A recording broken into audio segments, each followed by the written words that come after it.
Hello dears, അപ്പോൾ നമ്മളൊരു അടിപൊളി റെസിപ്പി ആയിട്ട് വീണ്ടും വന്നിരിക്കുകയാണ് കേട്ടോ.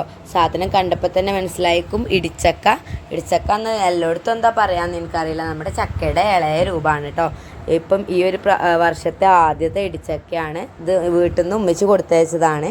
അപ്പം ഇങ്ങനെ അരിഞ്ഞിട്ടാണ് കേട്ടോ നമുക്ക് കൊടുത്തയച്ചത്. ഞാൻ സാധാരണ വെക്കുന്നതിൽ നിന്നും ചെറിയൊരു വ്യത്യാസമൊക്കെ വരുത്തിയിട്ട് വെച്ച് നോക്കിയപ്പോൾ അടിപൊളിയായിട്ട് കിട്ടിയിട്ടുണ്ടായിരുന്നു. അപ്പോൾ അതിൻ്റെ ഡീറ്റെയിൽ റെസിപ്പി ആയിട്ടാണ് കേട്ടോ നമ്മൾ വന്നിട്ടുള്ളത്. പ്രത്യേകിച്ച് കുറേ ഡെക്കറേഷൻസ് ഒന്നും ഇല്ലാത്ത ഒരു നൊസ്റ്റാൾജിക് ഐറ്റം. അപ്പോൾ നമുക്ക് വീഡിയോയിലോട്ട് പോകാം. അതിനാദ്യമായിട്ട് നമ്മൾ മുതിരയാണ് കേട്ടോ എടുത്തിട്ടുള്ളത്. അപ്പോൾ ഈ ഒരു സംഭവം കുറച്ചുണ്ടായത് ഞാനതാണ് പിക്ക് ചെയ്തൊക്കെയാണ്. അപ്പം ഞാൻ ഫസ്റ്റ് ചെയ്തൊരു ടിപ്പ് എന്താണെന്ന് വെച്ചാൽ, ഈ മുതിര നമ്മൾ സോക്ക് ചെയ്ത് വെക്കുകയാണ്. സാധാരണ നമ്മൾ വറുത്തിട്ട് കുക്ക് ചെയ്ത് അതിന് ശേഷം ആ ഒരു ഇടിച്ചക്ക ഇട്ടിട്ട് വേവിക്കാറാണ് പതിവ്. പക്ഷേ ഇന്ന് ഇത് രാത്രിയാണ് ചെയ്യണത്.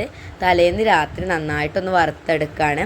അപ്പോൾ ചിലവരൊന്നും വറുക്കാണ്ട് ഓൾറെഡി അങ്ങനെ കുക്ക് ചെയ്യുന്നുണ്ടാവും. അപ്പം അതിന് ആ ഒരു മുതിരയുടെ എക്സാക്റ്റ് ഫ്ലേവർ കിട്ടൂല. മുതിര വറുത്തിട്ട് കഴിക്കുമ്പോൾ അതിനൊരു നല്ല ഫ്ലേവർ ഉണ്ട്.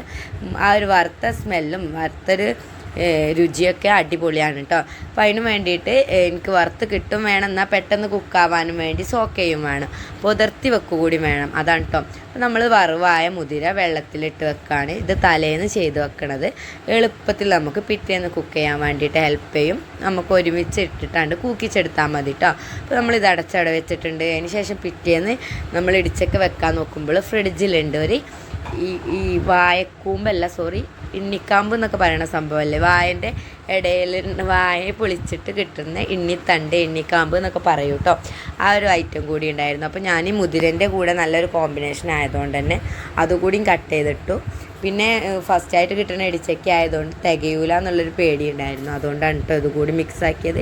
പിന്നെ കിഴത്തി കളയാൻ വേണ്ടല്ലോ. അപ്പം ഇതിലത്തെ നാര് കളയാനും വേണ്ടി ഇങ്ങനെ നമ്മൾ ഈ ക്രാബ് ടൈപ്പിലുള്ള ആ ഒരു പിടിക്കണ സാധനം കൊണ്ടൊന്ന് ചുറ്റിച്ചെടുത്ത് നാരൊക്കെ എടുത്ത് കളഞ്ഞിട്ടുണ്ട്. പിന്നെ നമ്മുടെ അരിഞ്ഞ് വെച്ചിട്ടുള്ള ഇടിച്ചക്ക കഴുകേണ്ട ആവശ്യമൊന്നുമില്ല. അത് ഓൾറെഡി നമ്മൾ ഉള്ളിലുള്ള ഒരു ഐറ്റം അല്ലേ. പിന്നെ നമ്മൾ അരിഞ്ഞ് വെച്ച് ഫ്രഷ് ആയിട്ട് കിട്ടിയിട്ടുള്ളതാണ്.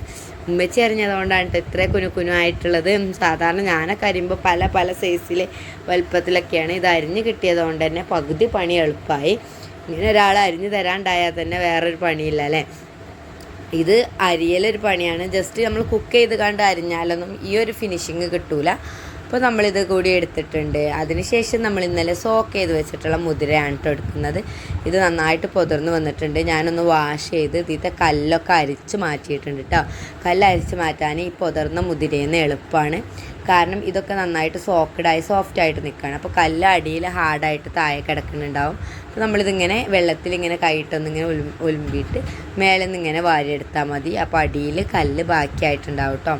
അപ്പം എനിക്ക് ഇത് വെച്ചപ്പോൾ ചെറിയൊരു മിസ്റ്റേക്ക് പറ്റിയത്, വർത്താനത്തിൻ്റെ ഇടയിൽ 1-2 കല്ല് അതിൽ പോയോ എന്നൊരു ഡൗട്ടുണ്ട്. കാരണം ഞാൻ സൗണ്ട് കേട്ടിരുന്നു. പക്ഷേ ഇങ്ങനെ ക്ലീൻ ചെയ്തെടുത്ത് ഒരു ആവേലാണ്ട് ഇട്ടും ചെയ്തു. എന്നാലും പ്രശ്നമില്ല. നമ്മൾ ഫസ്റ്റ് നമ്മുടെ കാമ്പാണ് കുക്കറിലിട്ടിട്ടുള്ളത്. കാരണം ഇതൊരു വാട്ടറി ആയിട്ടുള്ള സാധനമാണ്. അപ്പോൾ നമുക്ക് കുറച്ച് വെള്ളം ഒഴിച്ചാൽ മതിയാവും. അതിന് ശേഷം നമ്മൾ കഴുകി വാരിയിട്ടുള്ള മുതിര ഇട്ടുന്നുണ്ട്. കല്ലുണ്ടാതെ ശ്രദ്ധിക്കുക. മെയിനായിട്ട് മുതിരക്കുള്ളൊരു പ്രോബ്ലം അതാണ് അല്ലേ. പിന്നെ ചൂടത്ത് മുതിര വല്ലാതെ നല്ലതല്ല. പക്ഷെ എപ്പോഴെങ്കിലും ഒന്ന് കഴിക്കുന്നതിലൊന്നും വലിയ പ്രശ്നമല്ല കേട്ടോ. അതിനുശേഷം നമ്മൾ അരിഞ്ഞു വെച്ചിരിക്കുന്ന ഈ ഒരു ഇടിച്ചക്ക കൂടി ഇട്ട് കൊടുക്കുന്നുണ്ട് കേട്ടോ. ഇതിന് ഇടിച്ചക്ക അല്ലാണ്ട് എന്തെങ്കിലും പേരുണ്ടോ എന്ന് എനിക്കറിയില്ല. പിന്നെ നമ്മൾ ഈ കാന്താരി ജസ്റ്റ് ഒന്ന് ചതച്ചത് കൂടി ഇട്ട് കൊടുക്കുന്നുണ്ട്. വീട്ടിൽ അധികം അല്ലാത്തതുകൊണ്ട് ഞാനൊരു 3 പച്ചമുളക് കൂടി ഇട്ട് കൊടുക്കുന്നുണ്ട്. ഇളയ കാന്താരി ആയിരുന്നു. പിന്നെ അധികം കാന്താരി ഇല്ല, ഞാൻ ഉള്ളത് പറിച്ചു കൊടുക്കുന്നതാണ് കേട്ടോ. ആവശ്യത്തിന് ഉപ്പ് കൂടി ആഡ് ചെയ്തിട്ട് നമ്മൾ ആവശ്യത്തിന് വെള്ളം ഒഴിച്ചു കൊടുക്കുകയാണ്. ഞാൻ 1 ഗ്ലാസ് വെള്ളമാണ് കേട്ടോ ഒഴിച്ചു കൊടുത്തിട്ടുള്ളത്. അത് നമ്മൾ കുക്കറിലിട്ടിട്ട് ഒഴിച്ചു കൊടുത്തിട്ടുണ്ട്. എന്നിട്ട് അവിടെ 4 വിസിലിനായിട്ട് വെയിറ്റ് ചെയ്യുകയാണ്. 4 വിസിൽ കഴിഞ്ഞിട്ട് അതിൻ്റെ എയറൊക്കെ കഴിഞ്ഞപ്പോൾ ഇങ്ങനെ കിട്ടിയിട്ടുണ്ട് കേട്ടോ. നല്ലതായിട്ട് ഉലർന്ന് വെന്ത് കിട്ടിയിട്ടുണ്ട് കേട്ടോ. അപ്പം ആവി കൊണ്ട് പുകയോണ്ടൊന്നും കാണുന്നില്ല. പക്ഷെ ജസ്റ്റ് ഒക്കെ കുക്ക് ചെയ്ത ശേഷം നമുക്ക് പുറത്തോട്ട് കൊണ്ടുപോയിട്ട് കാണിച്ചു തരാം കേട്ടോ. അപ്പോൾ നന്നായിട്ട് കുക്ക് ചെയ്ത് കിട്ടിയിട്ടുണ്ട്. മുതിരയും ഈ ഒരു ഇടിച്ചക്കയും അതിൻ്റെ കൂടെയുള്ള എണ്ണിക്കാമ്പും ഒക്കെ പെർഫെക്റ്റ്ലി കുക്ക്ഡാണ്. പിന്നെ എന്താ എനിക്ക് ഏറ്റവും ഇഷ്ടപ്പെട്ട കാര്യം എന്താ വെച്ചാൽ അതിൽ ഇത്തിരി കൂടി വെള്ളം ഇല്ല കേട്ടോ. എന്നാൽ അടിക്ക് പിടിച്ചിട്ടില്ല. അപ്പോൾ നമ്മളൊരു പാൻ ചൂടാക്കിയിട്ടുണ്ട്. അതിലേക്ക് തൂമിച്ച് വയ്ക്കുക കേട്ടോ. വെളിച്ചെണ്ണയിലാണ് തൂമിക്കേണ്ടത്. അതും ചീരുള്ളിയും വെളുത്തുള്ളിയും, നമ്മുടെ ചുവന്നുള്ളിയും വെളുത്തുള്ളിയും റൗണ്ടിന് ഇങ്ങനെ കട്ട് ചെയ്തിട്ടാണ് കേട്ടോ നമ്മൾ ഇതാക്കുന്നത്. ഇപ്പോൾ ഞാൻ ഈ ഒരു പാത്രം നമ്മൾ കുക്കറിൽ നിന്ന് മാറ്റിയിട്ടുണ്ട്, ഒരു മൺപാത്രത്തിലേക്ക് മാറ്റിയിട്ടുണ്ട്. എന്താണെന്ന് വെച്ചാൽ ഈ ഒരു കുക്കറിൽ നമുക്കിട്ട് ഇങ്ങനെ ഇളക്കാനുള്ളൊരു സ്പേസ് ഇല്ലാത്തതുകൊണ്ടാണ് കേട്ടോ. ഇപ്പോൾ നമ്മുടെ ഉള്ളിയൊക്കെ ഗോൾഡൻ ബ്രൗൺ കളറായപ്പോൾ നമ്മൾ അതിലേക്ക് കറിവേപ്പില കൂടി ഇട്ട് കൊടുക്കുന്നുണ്ട് കേട്ടോ.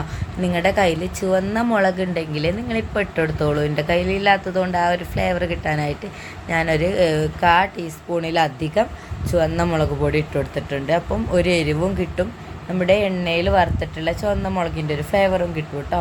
അപ്പോൾ ജസ്റ്റ് ഇതൊന്ന് മൂപ്പിച്ചെടുത്തിട്ട് ഒന്ന് ചൂടാക്കി എടുത്തിട്ട് നമ്മുടെ ഈ ഒരു മിക്സിലോട്ട് ഇട്ട് കൊടുക്കുകയാണ്. എന്നിട്ട് നന്നായിട്ട് മിക്സ് ചെയ്യുകയാണ് കേട്ടോ. അപ്പം നമ്മുടെയൊക്കെ നൊസ്റ്റാൾജിക്കാൻ്റെ ഒരു പഴമ ഉണർത്തുന്നൊരു വിഭവമാണ് കേട്ടോ. പല രീതിയിൽ ഇടിച്ചൊക്കെ വെച്ചിട്ടുണ്ടെങ്കിലും ഈ ഒരു ഉപ്പേരി വേറെ തന്നെ സ്പെഷ്യലാണ്. അപ്പം ഇടിച്ചക്കയുടെ കൂടെ ബീഫും അടിപൊളി തന്നെയാണ്, മുതിരയും അടിപൊളിയാണ് കേട്ടോ. അപ്പോൾ നിങ്ങൾ ഇങ്ങനെയാണോ ട്രൈ ചെയ്യാറെന്ന് ജസ്റ്റ് കമൻറ്റ് ബോക്സിലൊന്ന് രേഖപ്പെടുത്തണേ. അതുപോലെ തന്നെ നിങ്ങൾക്ക് ഈ ഒരു വീഡിയോ ഇഷ്ടപ്പെട്ടാൽ ലൈക്ക് ചെയ്യുക, ഷെയർ ചെയ്യുക. അതുപോലെ തന്നെ ഇതിനെക്കുറിച്ചുള്ള കൂടുതൽ ഒപ്പീനിയൻസും ഇതിൻ്റെ പോരായ്മകളും എല്ലാം കമൻറ്റ് ബോക്സിലൊന്ന് അറിയിക്കുക. പിന്നെ നിങ്ങൾ ഇതുവരെ സബ്സ്ക്രൈബ് ചെയ്യാതാണ് ഈ ഒരു ചാനൽ കാണുന്നുണ്ടെങ്കിൽ ജസ്റ്റ് ഒന്ന് സബ്സ്ക്രൈബ് ചെയ്യുക കേട്ടോ. ബെല്ലൈക്കൺ ഒന്നും നിൽക്കാൻ ഞാൻ പ്രത്യേകിച്ച് പറയണ്ടല്ലോ. അപ്പോൾ നാളെ ഒരു അടിപൊളി വിഭവമായിട്ട് വീണ്ടും കാണാം. ബൈ.